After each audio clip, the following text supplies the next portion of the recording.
Hi there, it's Pastor Tom from Van Meter United Methodist Church. I mentioned in the last video that our reentry team was going to be meeting on Monday. We did have that meeting, and then I took another couple days to pray on our decision. We will not be meeting for outdoor in-person worship this Sunday. We will still have a blessing of the backpacks virtually, so do have those backpack school supplies ready so that you can bless them at home. We will also have some tags available for pickup, just like last year, those backpack tags that we had. School is hopefully going to be starting on Monday. That means teachers and students are going to be going back into this new year in a whole new way. As part of that and how we can be the greatest gift to the community and be the most supportive to children and families during this time, our daycare, kids care, will be resuming on the 24th in order to help parents out with figuring out this new schedule and new way of doing things. But what we will be doing is not meeting for outdoor or indoor in-person worship during these first few weeks of school.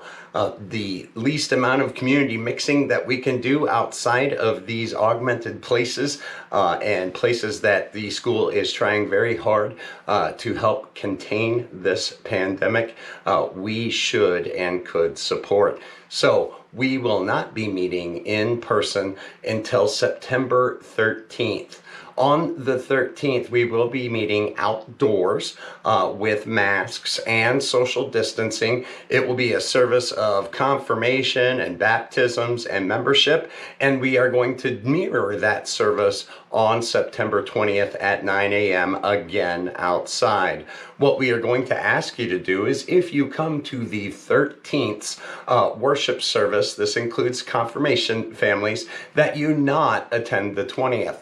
And if you're planning on attending the 20th, to not attend the 13th. The reentry team and conference reentry team and groups of pastors around of local Methodist churches are and have been meeting throughout all of this. We have partnership, a game plan, and some strategy on how we can discern further into what church will look like for the rest of the year.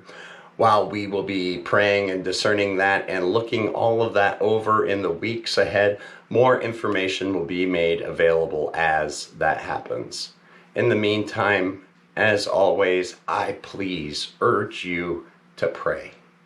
To pray for all of our leadership, our national leadership, our senators, our representatives, our president, our vice president, all of those on the coronavirus task force, the first responders across our nation, our healthcare workers, our essential workers, the ones who make sure that we have groceries that we can buy.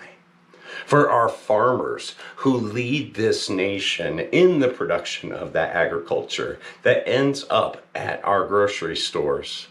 Those same farmers whose crops have been decimated over the weeks. I urge you to please continue to pray for all of those communities that have been so affected by COVID-19, the derecho, and everything else that 2020 has thrown at us. I invite you to pray for your city council leaders. I invite you to pray for your school administrators and staff. I invite you to pray for your mayor. I invite you to pray for your governor, your state and local representatives. And most of all, I implore you to pray for each other. Whether or not we like it, we're all leaders in this, and we all need prayer to guide us. So I ask that you please continue to pray for each other, to watch over each other in love. And as 1 Corinthians tells us, let everything that we do be in love.